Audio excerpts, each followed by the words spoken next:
Grand Marshal is that I get to stand this closely to J. Clinton Shepard's Doughboy, something I've always admired. And what I especially admire about this is the fact that he is tipping his helmet to the thousands of men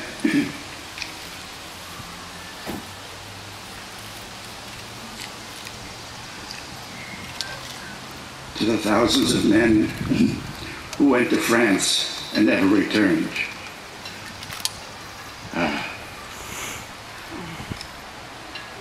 Forgive me.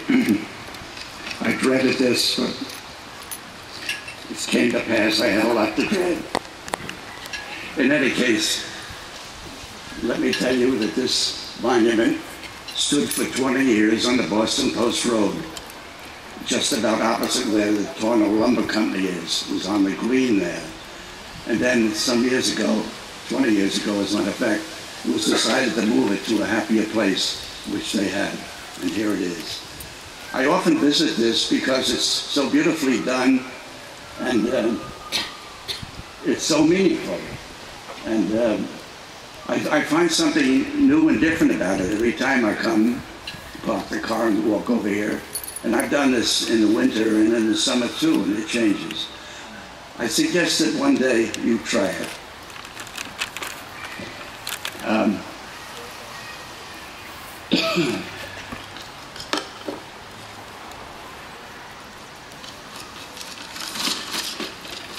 One day, several years ago, I was in the parking lot of the railroad station, and a man I didn't know came up to me and introduced himself.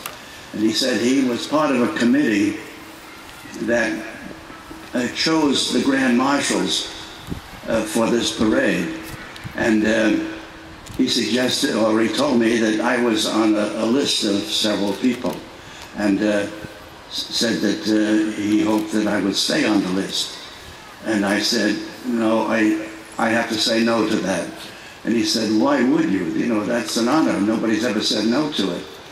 And I said, well, the reason I'm saying no is that I'm one of a couple of hundred men in Westport who are just as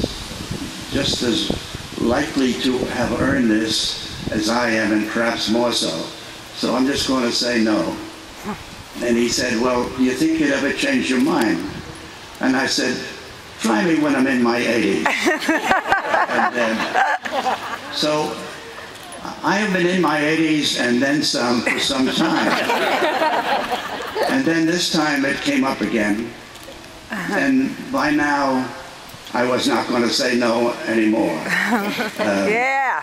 Because yeah.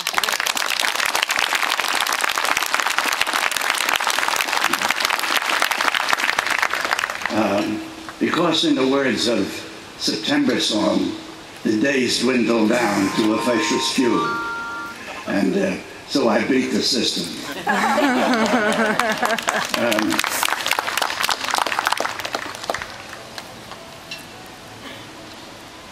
Give me another second. I guess that's all I was going to say about that. And I said it. I said yes. And they said yes. They continued to say yes. And I'm very pleased. Years ago, a new newspaper moved to Westport. It was called the Town Crier. And it was a big full sheet paper.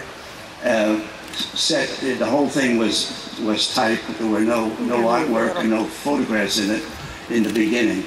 And in any case, in a short time after it was here, I got a call from somebody. It was the new editor. And he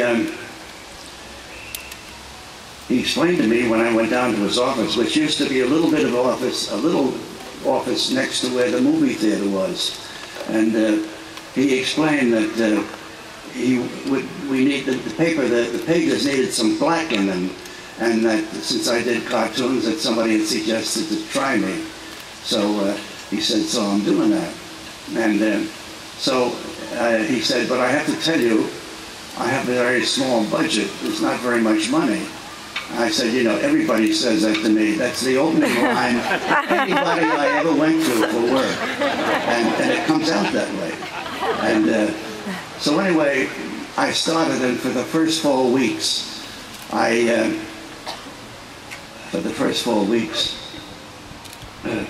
did things that had to do with the town and local politics. And then when I was figuring what I might do for the 5th week, it occurred to me that Armistice Day was going to be before the next issue. So having been in the war, I had some definite ideas about that. So I wrote a column, and I said to him when I delivered the drawing, "I've also written something." He said, "Oh, really? Let's see it." So I gave him what I had written, and he said, "Well, I'm going to run it, but I have to warn you, for you and for me too, you're going to hear more about this." So anyway, it ran, and indeed we heard a lot more about it. Somebody dubbed me in a letter to the editor a communist. Some people quit their subscriptions. A couple of good letters came, which was encouraging. And so that's how that came about. And I stayed with the paper for a while. And I think I got my fee up to $12 before it went too long. And that wasn't not to be sneezed at. And in any case, in addition to that, the paper soon went bankrupt. So if you have any dreams of starting your own paper, I don't cost much, and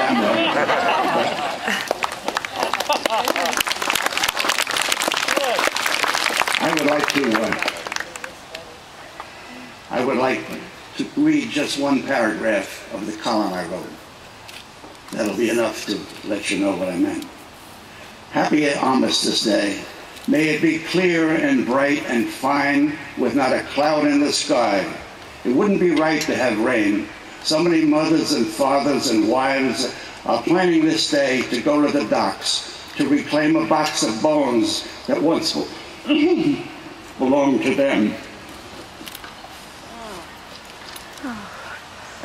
Unhappily, such things are still going on, and isn't that discouraging? Isn't that sad? Isn't it awful? And I think that's all I have to say. Oh, Howard. And maybe I've said too much. No. Thank you.